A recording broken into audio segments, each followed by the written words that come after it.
55 years. That's how long I kept a secret that nearly destroyed my family and made me lose the only thing I fought for my entire life: our home. Good morning, my dears. My name is Martha.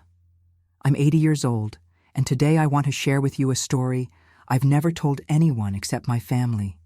A story of regret, forgiveness, and above all, true love. Before I begin, I'd like to ask you who are watching now to please leave a like on this video, subscribe to the channel, and tell me in the comments where you're watching from. I love knowing my words are reaching so many different places across America. I was born in Morgantown, West Virginia in 1945. Times were tough, but simple. My father worked in the coal mines, and my mother took care of me and my younger sister, Dorothy. We grew up together, sharing cloth dolls our mother made and dreaming about the day we'd have our own families. When I turned 18, I met Thomas. He worked in his father's carpentry shop and had calloused hands from working with wood all day. He was a serious, respectful, hard-working young man. He wasn't one for many words, but when he looked at me, his eyes said everything. We started dating with my father's permission, always very respectfully. Thomas would come over on Sundays after church, sit in the living room with the whole family, and we'd talk while having coffee with the butter cookies my mother made. After 2 years of courtship, he proposed to me. Back then, things were different, you know? An engagement was a serious commitment, almost as serious as marriage itself. We set the date for December 1969 and started saving every penny to fulfill our dream, having our own little house. But life has its plans, and they don't always match ours. In September of that year, 3 months before our wedding, Thomas's father had a stroke in Pittsburgh, where he lived with his second wife. Thomas was his only son and had no choice but to travel to take care of his father. "I'll be back in time for our wedding," he promised before leaving, and I believed him. The weeks began to pass, slowly and lonely. I sewed my wedding dress at night after returning from my job at the fabric store downtown. It was a simple dress, but I put all my love into every stitch. Thomas's letters arrived, bringing news, not always encouraging, about his father's health. The recovery time would be longer than expected. It was during this period that Richard returned to town. Richard had been my first love, that teenage love you never completely forget. He had left for New York when we were 16, and I hadn't heard from him in years. Now he was back, full of stories about travels through Europe, about working in big companies, with a way of speaking that enchanted me. I ran into him by chance in the town square one Sunday afternoon after church. I was alone, sitting on a bench reading a book Thomas had given me before he left. Richard approached, and it was as if time hadn't passed. We started talking, and without realizing it, spent the whole afternoon together. "You're still as beautiful as ever, Martha," he told me. I know I should have told him right away that I was engaged, that I was getting married soon, but the words wouldn't come out. Perhaps out of vanity, perhaps from a foolish desire to relive that first love, I kept silent about my engagement. In the following weeks, Richard and I met several times. He told me about Paris, about London, about places I only knew from books and never imagined I could visit. In October, when I received Thomas's letter saying he needed to stay another month in Pittsburgh, something inside me changed. I felt abandoned, afraid he might never come back, that he might find someone in the big city. It was on a rainy night, after dinner, at the only fancy restaurant in town, that Richard kissed me. I know I should have resisted, that I should have been faithful to my commitment to Thomas, but at that moment, with Richard's promises to take me with him to Portugal where he was going to work, I let myself be carried away. It was a weakness I would pay for the rest of my life. For 3 weeks I lived a dream. Richard talked about marriage, about traveling together, about seeing the world. I started to imagine a different life from the one I had planned with Thomas. A life of adventures, of new places. Until one November morning, Richard came to see me with a different look on his face. "I need to leave next week, Martha," he said. "The company in Portugal needs me urgently." "And what about us?" I asked, feeling my heart tighten. "You know I care for you, But I can't take you with me now. Maybe in the future. Those words fell like a bucket of cold water.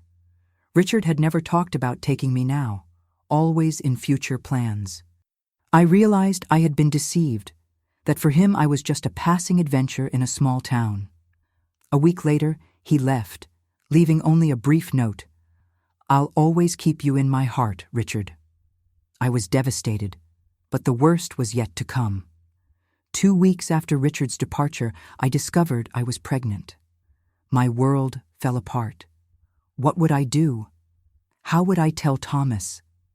It would be the end of our engagement, of our story. My family would throw me out of the house. I would be the shame of the town. During those days, I cried more than in my entire life. That's when I received Thomas's letter. He was coming back. His father was better, and our wedding would take place as planned. At that moment, I made the decision that would change my entire life. I wouldn't tell Thomas anything. I hid my pregnancy as much as I could, and when we married in December, I was already almost 2 months along. When Robert was born 7 months after the wedding, I told everyone he was premature. People talked behind our backs, of course, but Thomas believed me, or at least pretended to. He held that baby in his arms with so much love, with such tenderness, that my heart broke into 1,000 pieces, knowing the lie I was living. Shortly after Robert's birth, we decided to start over somewhere else. Thomas found work in Burlington, Vermont, and that's where we went, leaving behind the town that knew my secret. In Burlington, nobody knew our history. We were just a young couple with a baby, trying to build a life. The years went by, and Robert grew up strong and healthy. Thomas raised him as if he were his own blood, teaching him everything he knew, working twice as hard to give him opportunities we never had. With great sacrifice, we managed to buy a small house in the historic district of town. It was small, needed renovations, but it was ours, the place where we raised our son, where we celebrated birthdays, Christmases, graduations. Robert graduated as an engineer, got married, gave us grandchildren. Thomas retired from construction work with his health already compromised by years of heavy labor. And I continued carrying my secret year after year, decade after decade. Sometimes, when I looked at Robert and saw traces of Richard in him, in his smile, in his way of walking, I felt a tightness in my chest, a constant fear that one day the truth would come to light. And that day came 55 years later, from where I least expected it, from my own sister. Dorothy always had a difficult life. She married and divorced several times, never achieving stability. She envied what we had built, our united family, our own little house. In 2014, she came to stay with us for a while, saying she needed time to reorganize after yet another failed relationship. One afternoon, while I was arranging an old cabinet, Dorothy offered to help me. Among boxes of photographs and old documents was my diary from that time, the diary where, young and desperate, I had written about Richard, about my pregnancy, about my fear of losing Thomas. I never had the courage to get rid of those pages. It was as if they held a part of me that nobody knew. I didn't notice when Dorothy took the diary. I only found out weeks later when she came to me with a strange smile on her face. "We need to talk, little sister," she said, holding my diary in her hands. "I discovered something very interesting about your dear Robert." My blood froze. After so many years, my greatest fear was becoming reality. Dorothy explained she was in serious financial trouble. She had invested all her savings in a small business that failed, and now creditors were after her. She needed money, and fast. "Either you give me your house, or I'll tell Thomas that Robert isn't his son." Those words hit me like a slap. My own sister blackmailing me, threatening to destroy the peace we had built with so much sacrifice. Thomas was already 75, had recently suffered a heart attack. How would he react to knowing he had lived a lie throughout our life together? I begged Dorothy, offered our savings, but she was inflexible. She wanted the house, nothing less. After a sleepless night, I gave in. I transferred the deed to her name on the condition that she would never, ever reveal the truth to Thomas or Robert. I invented for my husband and son that we needed to sell the house to pay for advanced medical treatments that the health insurance wouldn't cover for surgeries Thomas would soon need. They didn't question it. They trusted me. We moved to a small rented apartment far from the center, while Dorothy sold our house for a price well below market value, desperate to get the money she needed. Seeing Thomas in that cramped apartment, away from the garden he tended with such care, away from the memories we built together, was a pain that consumed me day after day. But what tormented me most was knowing that even after 5 decades, I still hadn't had the courage to face my truth. Robert, always attentive, began to notice something wasn't right. He investigated, talked to doctors, discovered there was no need for those surgeries I had invented, and worse, discovered the house had been sold for much less than it was worth. The walls were closing in, and I knew I could no longer run from the truth. That's when I made the hardest decision of my life, to tell everything, to risk losing the 2 people I loved most in the world, but finally free myself from the weight I had carried since I was 24. At least this time, the truth would come from my lips and not as a weapon in my sister's mouth. I invited them both for a simple dinner in that cramped apartment. I made the cornbread that Thomas loved so much, the fried chicken that was Robert's favorite. When we finished eating, I asked them to stay at the table. My hands were shaking, my voice faltering, but I knew it was time. I have something to tell you, something I should have said a long time ago. And so began the night that would change our lives forever. Once more that night, my God, how difficult it was. My legs were shaking so much I thought I couldn't stand. The silence at the table was so heavy I could hear the old clock on the wall, the same one Thomas had fixed when we moved into our first house. Tick-tock, tick-tock. Each second seemed like an eternity. I have something to tell you, I began, my voice barely a whisper. Something I've kept for over 50 years. I looked into the eyes of my Thomas, those brown eyes that had always looked at me with so much love, even on the hardest days. Then to Robert, our son. Yes, our son, because no matter what blood might say, it was Thomas who raised him, who loved him from day one. In 1969, when your father traveled to Pittsburgh to care for your grandfather, I made a mistake. The words came with difficulty, as if each one tore away a piece of me. I met Richard, an old boyfriend from my youth. He had just returned from Europe, full of stories, promises. Thomas kept his gaze fixed on me, motionless as a statue. Robert frowned, confused, not understanding where I was going. I got involved with him. It was brief, it was a mistake, but it happened. When your father returned, I was already pregnant. There, it was said. The secret I carried for decades was now exposed on the table in that cramped apartment, like a strange object that no one knew how to touch. Robert was the first to react. "Mom, what are you saying? That my father is not—" I couldn't finish hearing him. Tears blurred my vision. Yes, that's what I was saying. That the man he called father his entire life, who taught him to ride a bicycle, who took him fishing in the Green River on sunny Sundays, who worked 2 jobs to pay for his engineering college, was not his biological father. "Thomas," I called, seeking his eyes. But he was no longer looking at me. It was as if something broke inside him. In an abrupt movement, he stood up, knocking over the chair. His face, always so serene, transformed into a mask of fury and pain I had never seen before.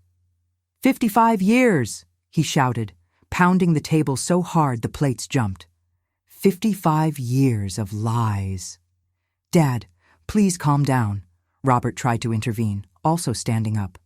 Don't call me Dad, Thomas thundered, the veins in his neck bulging.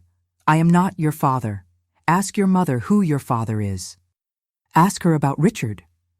The way he pronounced that name was as if he were spitting it out, as if it were the worst possible offense.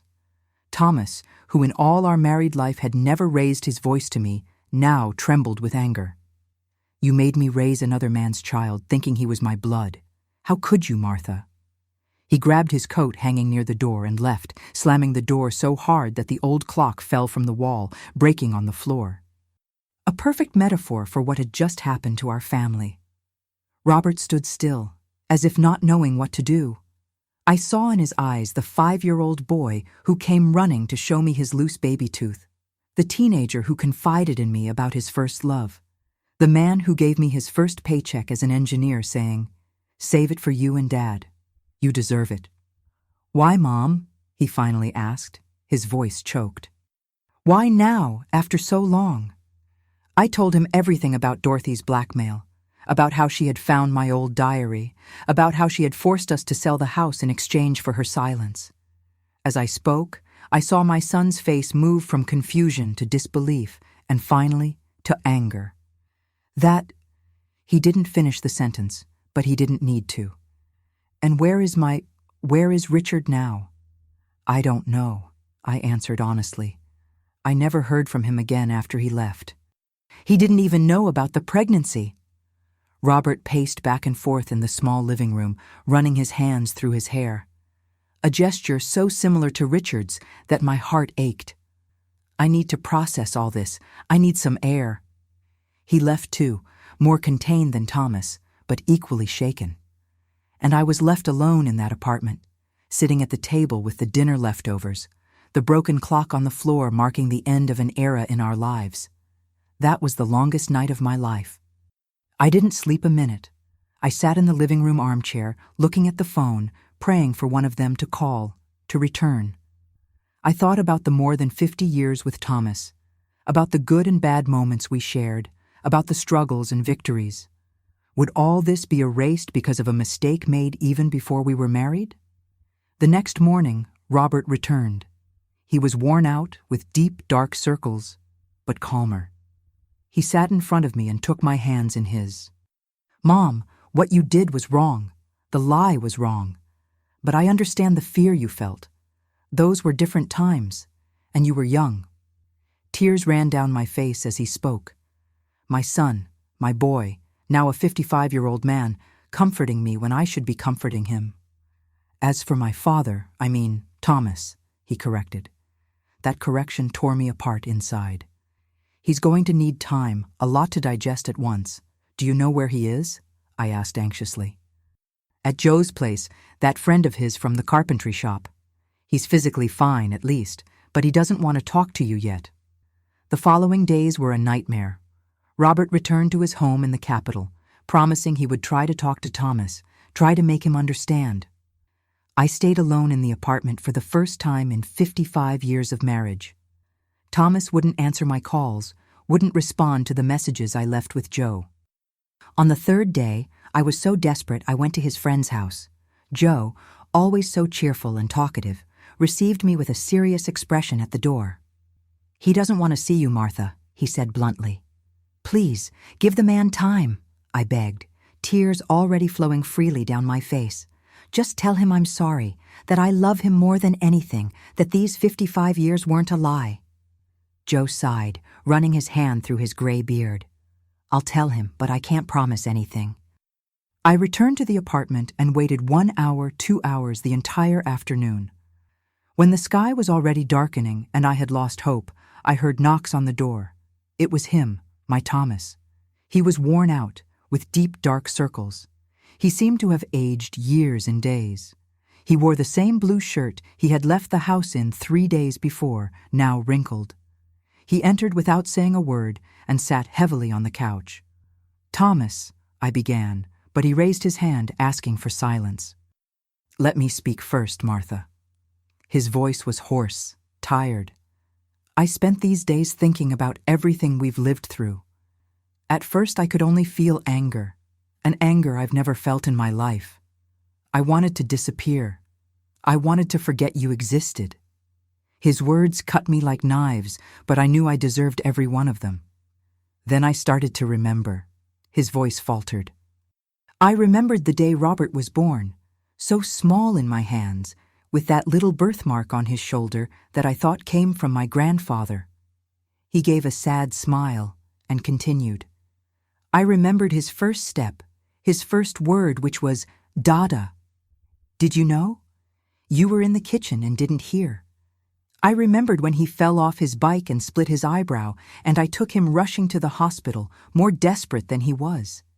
Silent tears ran down my husband's wrinkled face. I remembered his graduation, how proud I felt seeing my son get his engineering diploma, the first in the family. His wedding, when he placed our newborn granddaughter in my arms and said, "Grandpa, hold her carefully." Thomas took a deep breath, his chest rising and falling with difficulty. When his tearful eyes finally met mine, I saw a mixture of pain and love that left me breathless. For 55 years, I watched this boy be born, grow up, and become a man. I taught him to ride a bike, to fish, to be honest. I held him when he cried and was proud of every achievement of his. He paused, as if searching for the right words. If that's not being a father, then I don't know what is. I couldn't take it anymore. I fell to my knees in front of him, holding his calloused hands. "Forgive me, Thomas. Forgive me for not trusting you, for lying all these years." He pulled me to sit beside him on the couch. "It hurts, Martha. It hurts a lot to know you hid this from me. But I've lived too long to throw away an entire life because of a mistake from the past. Robert is my son. Not by blood, but by every moment we've lived together." At that moment, we heard the door open. It was Robert. He had a spare key since we moved. Seeing Thomas, he stood frozen at the entrance, as if not knowing if he was welcome. "Come in, son," Thomas called, extending his hand. "Come here." Robert approached hesitantly. Thomas stood up and, in a movement that surprised me, hugged him tightly. "I'm sorry for what I said," he murmured. "You are my son. You always have been, always will be." Robert, that strong man, almost 6 feet tall, broke down in his father's arms, sobbing like a little boy. "You're the only father I know, the only one I want to know." The three of us stood there embracing, crying together. A wounded family, but still a family. At that moment, I felt that perhaps we could overcome this, that perhaps there was enough forgiveness to heal 5 decades of lies. But we still had one issue to resolve: Dorothy and the house she had taken from us. "I didn't tell everything just to ease my conscience," I explained when we were calmer. "Dorothy is selling our house, the house we built with so much sacrifice." Robert frowned. "That's blackmail, Mom. It's a crime." "And what can we do?" I asked, feeling helpless. "If we report her, the whole town will know our story." It was Thomas who surprised us both. "Let them know," he said with a firmness I hadn't seen in a long time. "I'm not ashamed of having raised you as my son, Robert, and I won't let that woman take from us the fruit of a lifetime of work." Something in his expression, in the strength returning to his eyes, reminded me of the young Thomas I met so many years ago, the determined man who didn't bend in the face of difficulties. "Tomorrow we'll find a lawyer," he continued, "and we'll get back what's ours." That night, for the first time in days, I managed to sleep. A light sleep, true, still laden with worries, but beside my husband, in the same bed we had shared for more than half a century. Things would never be the same as before. There was a crack in our story that would never completely close. But perhaps, just perhaps, we could build something new from there. And it was with that hope that I woke up the next morning, ready to confront my sister and recover not just our house, but our dignity. Early that morning, the three of us went out together for the first time since the revelation. The day was beautiful, a blue sky like only Vermont has, without a single cloud. Ironically, the weather seemed to mock the storm we were living through. Robert drove his car while Thomas and I sat in the back, holding hands. A simple gesture that a few days ago I feared I might never feel again. Our first destination was the office of Mr. Paul Mendez, a young but well-respected lawyer. Son of the old pharmacist, he had studied in the capital and returned to open his office in Burlington. Robert knew him from college days.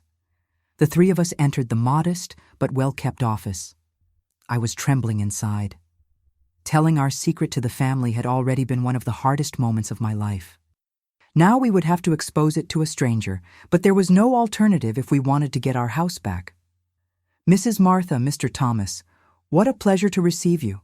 Mr. Mendez greeted us with a polite smile. He couldn't imagine what we were about to reveal. For almost an hour, I told the whole story. The affair with Richard in 1969, the hidden pregnancy, Robert's birth, the 55 years of secrecy. And finally, how Dorothy found my old diary and blackmailed me to take our house. The lawyer listened to everything without interrupting, only making occasional notes. His young face maintained a professional expression without judgment, something for which I was silently grateful. When I finished, he adjusted his glasses and looked directly at the three of us. What your sister did, Mrs. Martha, is extortion, a crime under the penal code, he said seriously. We have a solid case to annul the property transfer, besides possibly opening a criminal case against her. Criminal? I choked on the word. Despite everything, Dorothy was still my sister, the girl with whom I shared cloth dolls, with whom I learned to make pastries in our mother's kitchen. That depends on what you want, the lawyer explained patiently. We can focus just on recovering the property without entering the criminal sphere if you prefer. I looked at Thomas, seeking his opinion.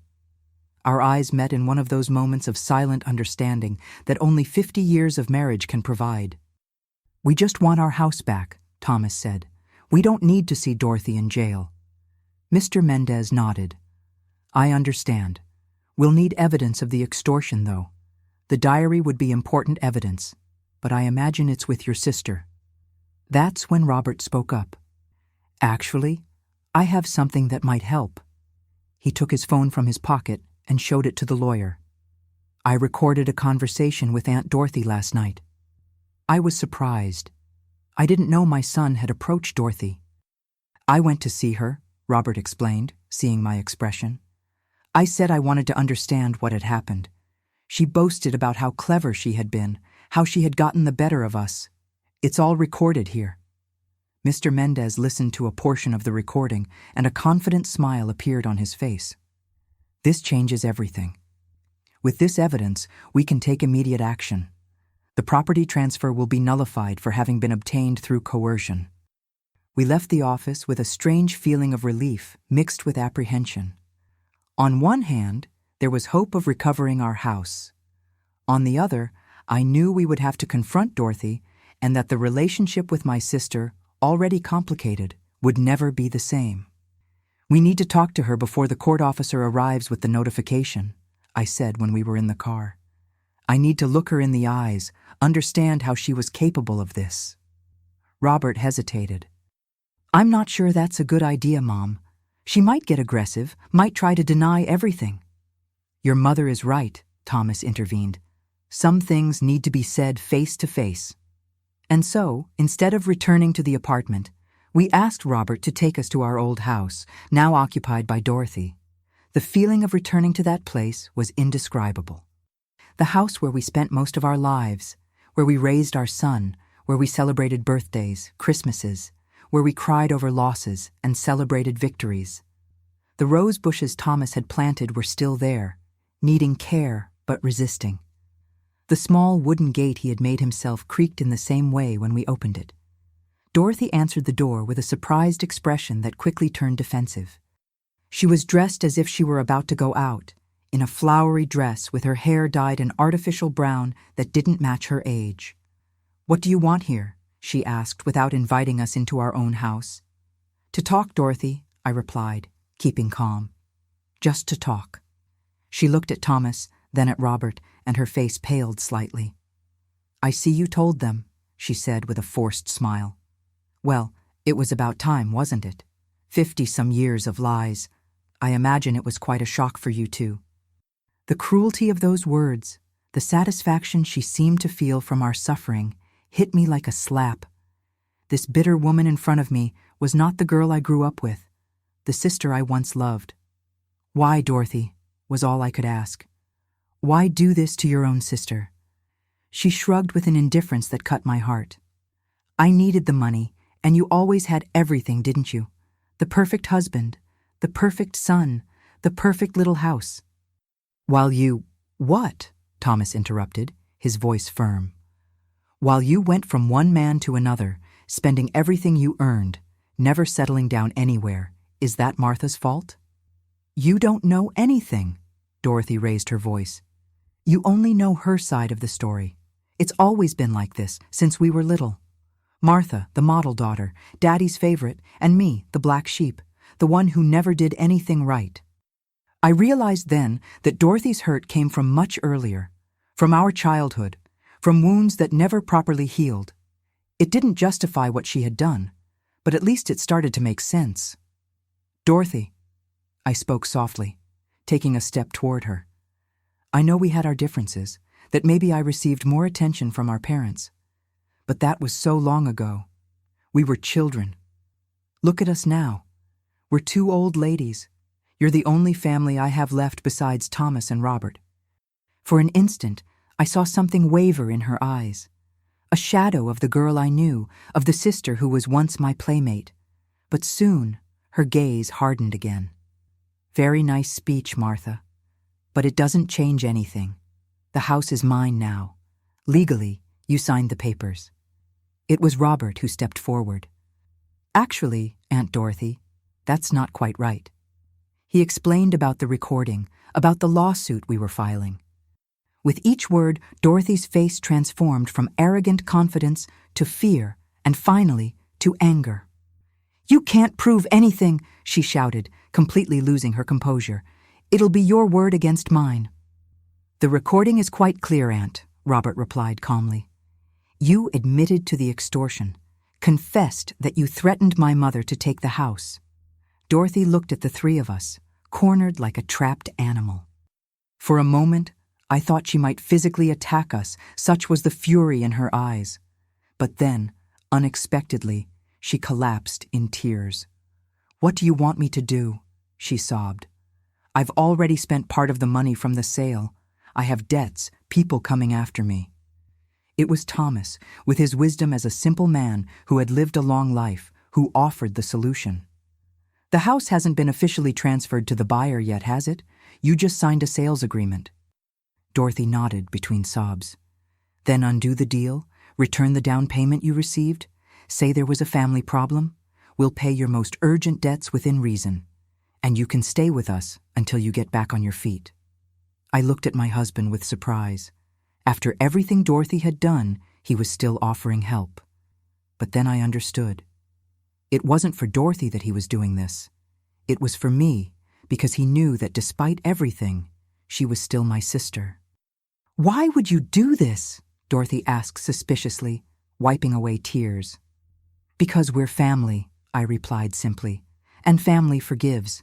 It might take time, it might be difficult, but family forgives."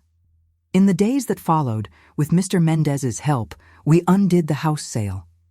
The buyer, a businessman from Boston who wanted the property for investment, wasn't happy, but agreed to take his money back with a small compensation for the inconvenience. Dorothy, after much reluctance, accepted our proposal. We paid her most urgent debts, which we discovered were mainly with loan sharks due to a disastrous investment in a clothing store. And she moved into the guest room of our house. The coexistence wasn't easy at first.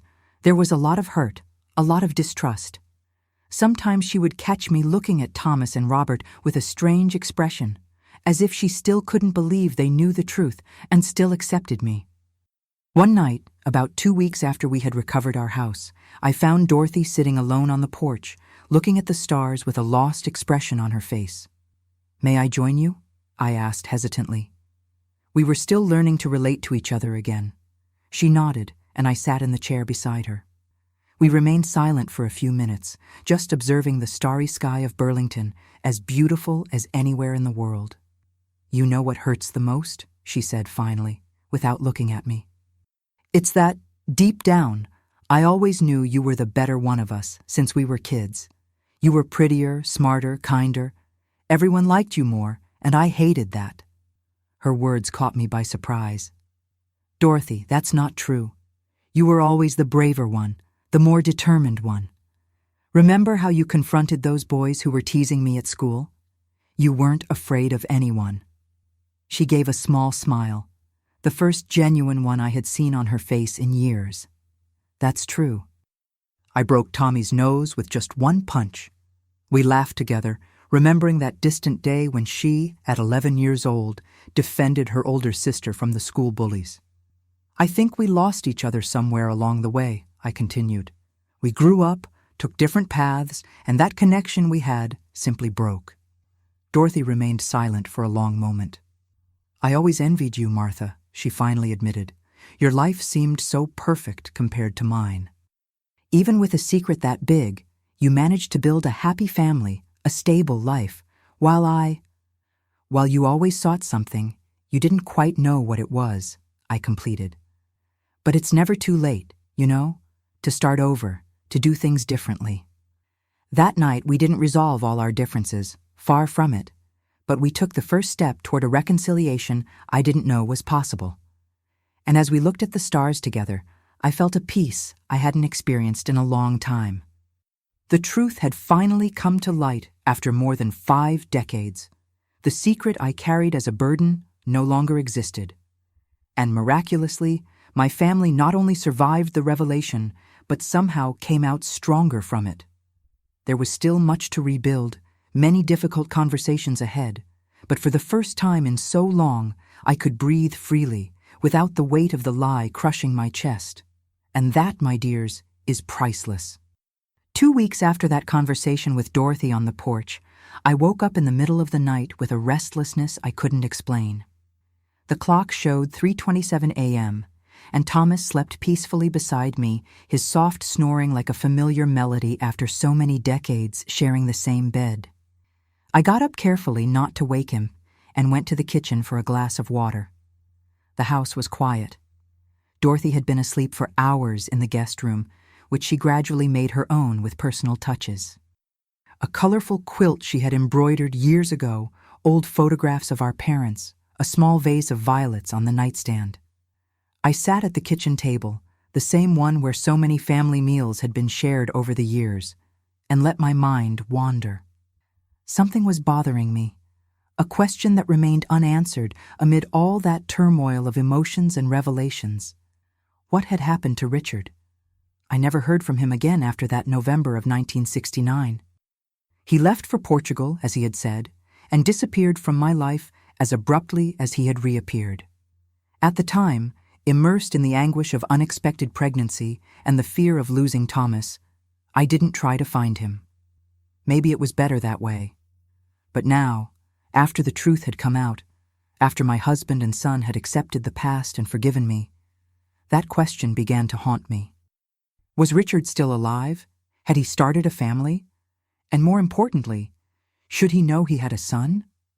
Robert never showed interest in meeting his biological father.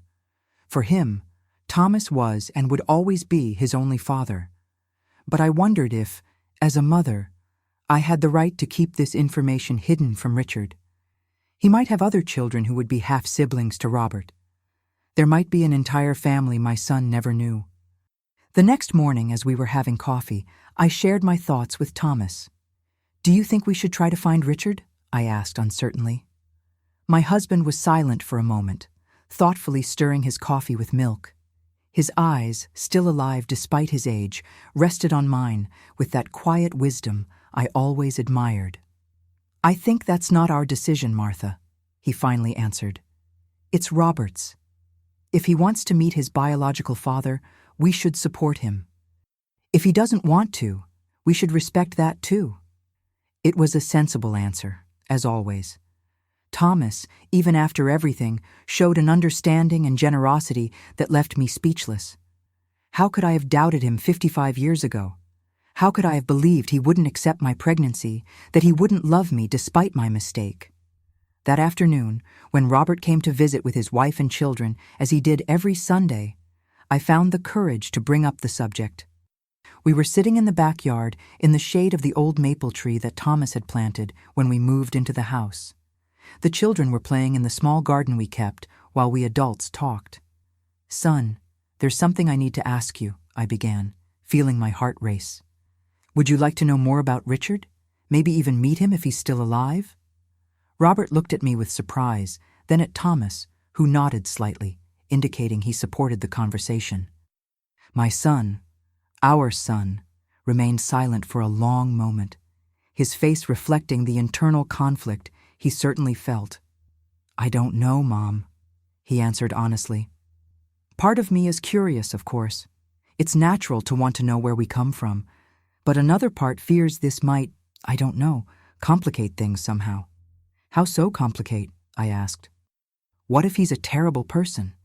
What if he rejects any contact? Or worse, what if he suddenly wants to be part of my life after 55 years of absence? I don't know if I'm prepared for any of these possibilities." I perfectly understood his fears. They were valid, logical even. But there was also another side to the question. What if he's a good person who simply never knew he had a son? I pondered. What if he's alone now in his old age without family? I'm not saying you would need to develop a deep relationship, but maybe he has the right to know. Robert looked at Thomas, seeking his opinion. My husband, always sensible, shrugged with a small smile. "Biological father or not, he's part of your story, son. Of our story. If you want to meet him, we'll be by your side. If you prefer to leave the past in the past, we'll understand that too." After much reflection, Robert decided that yes, he wanted to at least try to find out what had happened to Richard, not necessarily to establish a relationship, but to know this part of his origin, which had always been shrouded in mystery. That's how, on a Wednesday afternoon, Robert took me to a cafe in the town square. There, he opened his laptop and showed me a tool I barely understood, a social network where people could search for distant relatives, childhood friends, school colleagues. "We'll need more information about him, Mom," he explained patiently.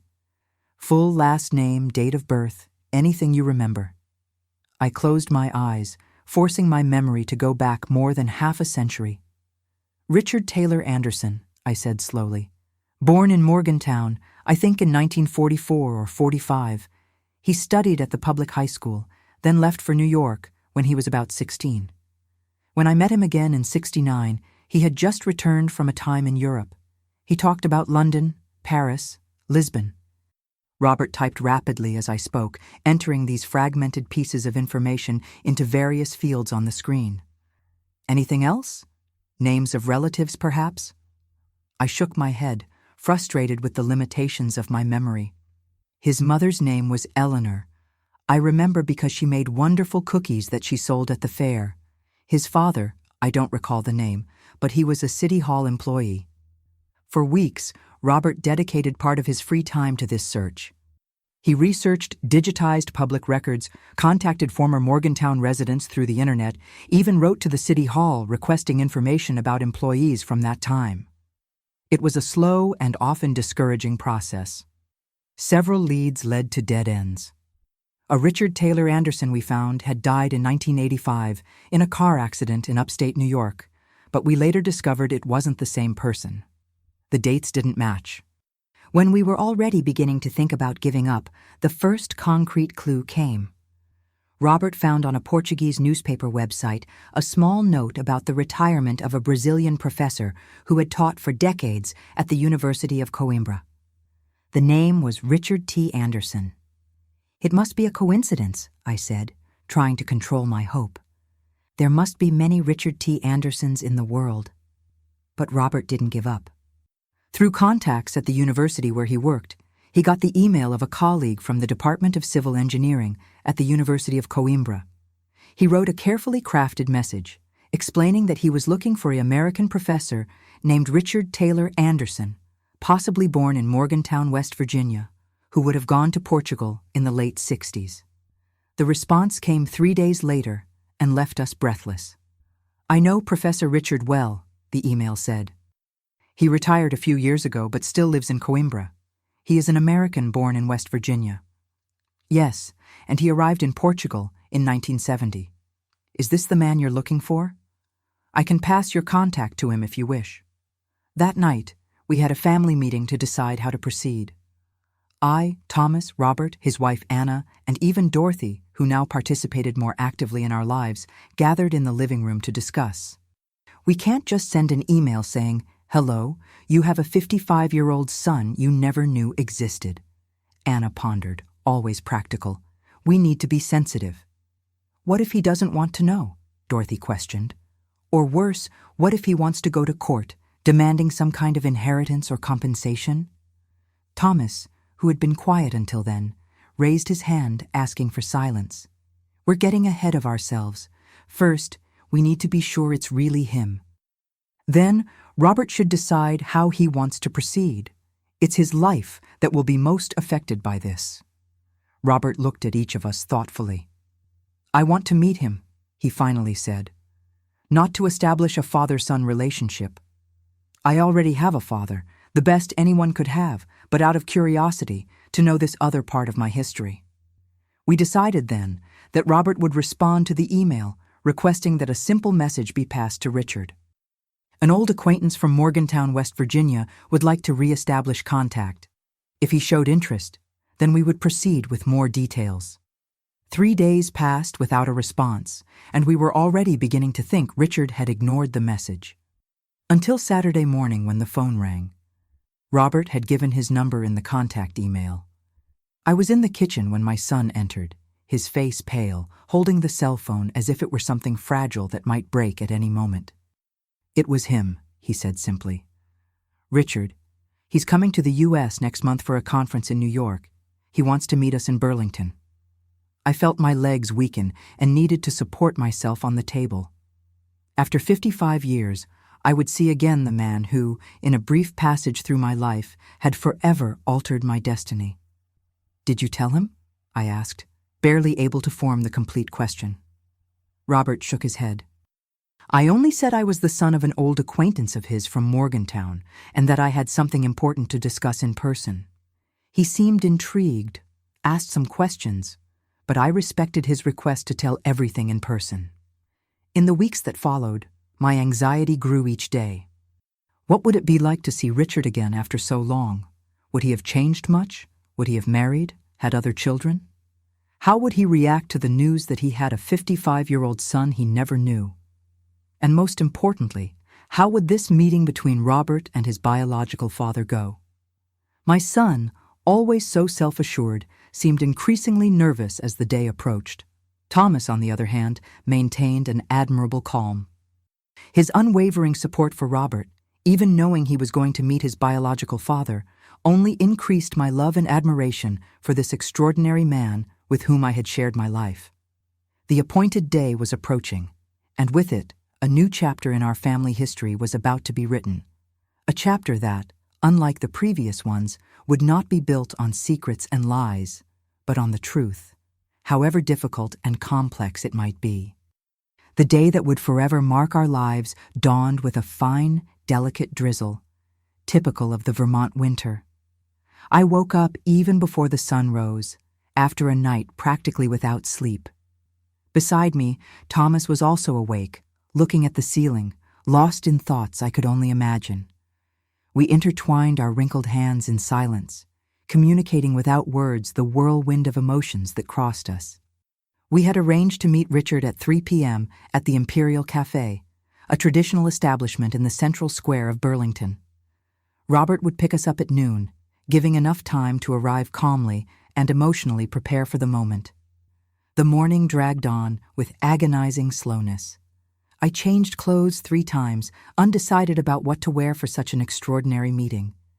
I finally opted for a simple navy blue dress with a pearl necklace that Thomas had given me on our 40th wedding anniversary. I wanted to look presentable, but without seeming like I had overdressed for the occasion.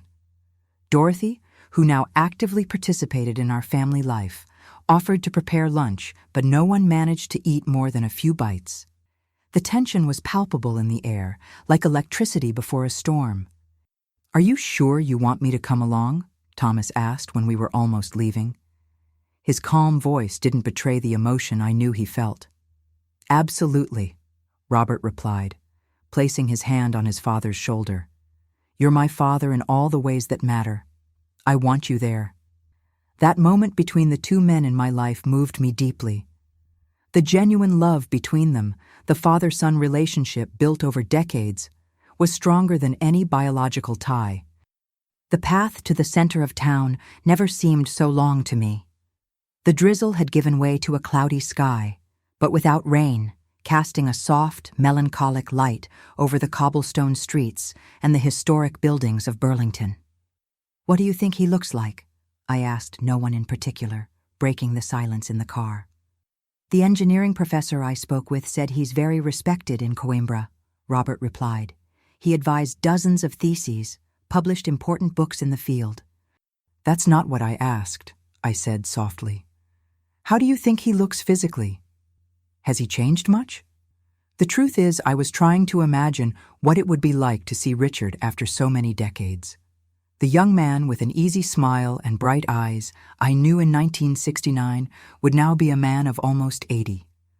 Like me, he would have been transformed by time, by the joys and sorrows of life, by the choices we made. We arrived at the Imperial Cafe half an hour early. The establishment, which had existed since the 1940s, maintained an air of old elegance with its dark wooden tables, chairs upholstered in faded red velvet, and a marble counter where traditional Vermont pastries were displayed. We chose a table at the back from where we could see the entrance. Thomas ordered a coffee. I opted for chamomile tea, hoping to calm my nerves, and Robert didn't want anything. His fingers drummed restlessly on the table, betraying his anxiety. The minutes dragged on with excruciating slowness.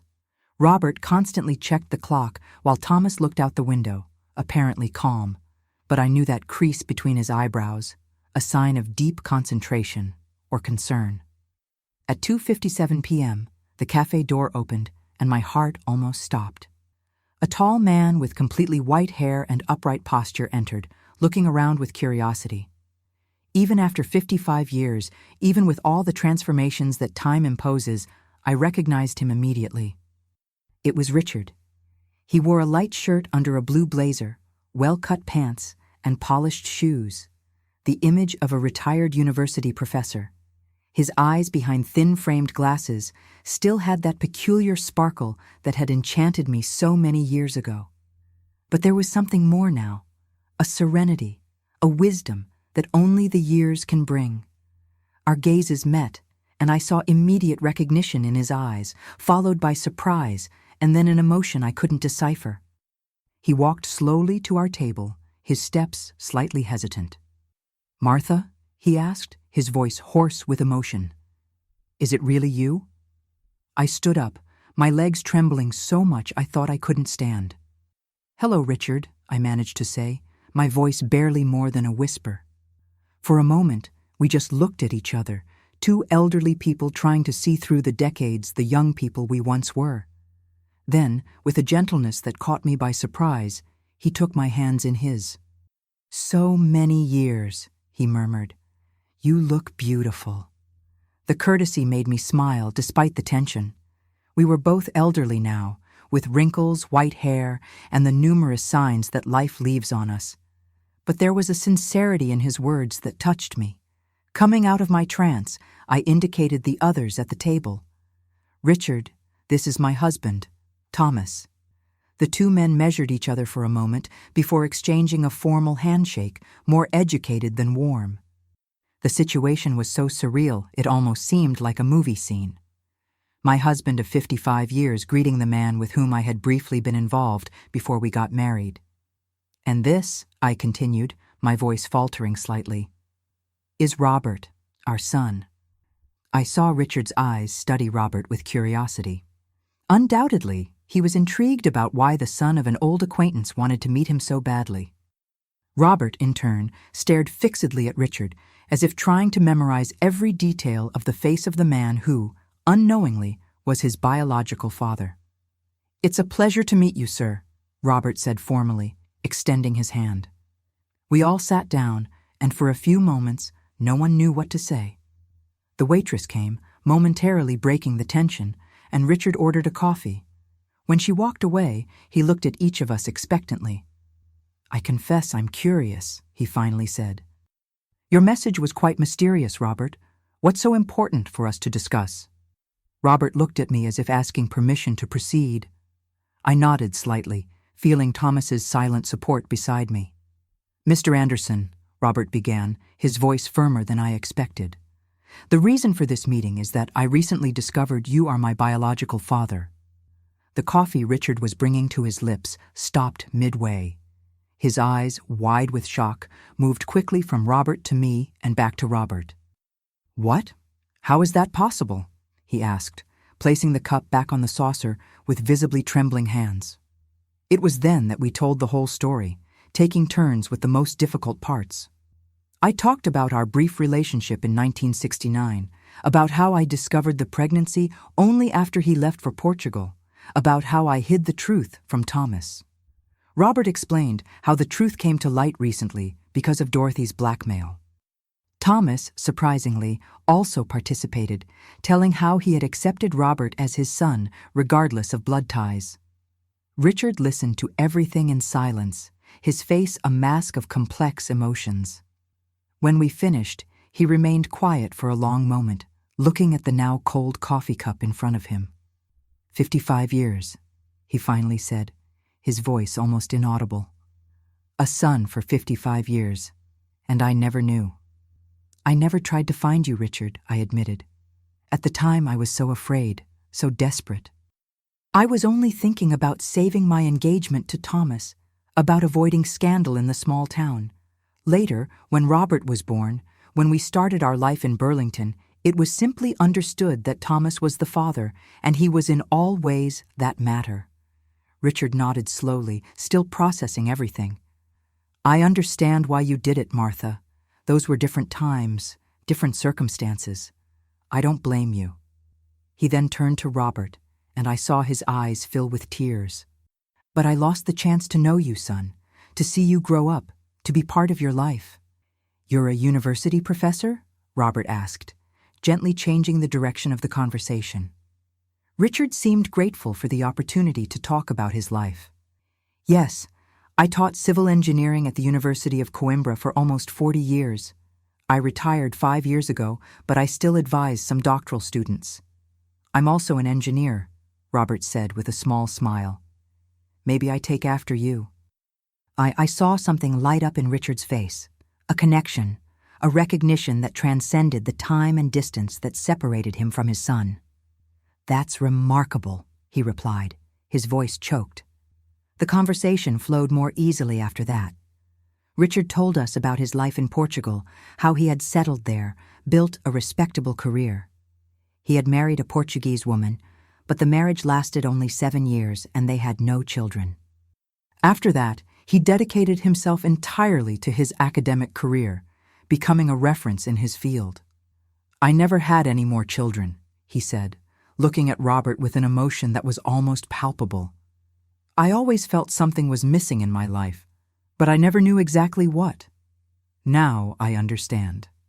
When the cafe began to empty as evening approached, Richard asked the question that had clearly tormented him since the beginning of the conversation. "And now? What happens after today?" It was Robert who answered, after exchanging a look with Thomas. "That depends on you, too. I'm not looking for a father. I already have one, the best anyone could wish for. But maybe we can get to know each other better. I have children, your biological grandchildren. Maybe they could meet you too." Richard's eyes lit up at the mention of grandchildren. "I would like that very much." We arranged then for Richard to extend his stay in the U.S. He would come to Burlington after the conference in New York and spend a few days with us, getting to know Robert better, his children, our family. When we finally said goodbye at the door of the cafe, Richard hugged me briefly. "Thank you for looking for me even after so much time," he whispered. "You could have taken this secret to the grave, but you chose to give me this chance." "Everyone deserves to know their complete history," I replied simply. On the way back home, a thoughtful silence filled the car. Each of us was absorbed in our own reflections about the meeting, about the complex emotions it had aroused. "Are you okay?" I asked Thomas, squeezing his hand. My husband looked at me with those eyes that knew every bit of my soul. "I am," he answered sincerely. "It was different from what I imagined, but I'm at peace." Robert, driving, looked at us through the rearview mirror. "He seems like a good man." "Yes," I agreed. "He always was." When we arrived home, Dorothy was waiting anxiously for news. We told her everything, and she listened with unusual attention, asking occasional questions. "And you, Thomas?" she finally asked. "How do you feel seeing your son meet his biological father?" My husband thought for a moment before answering.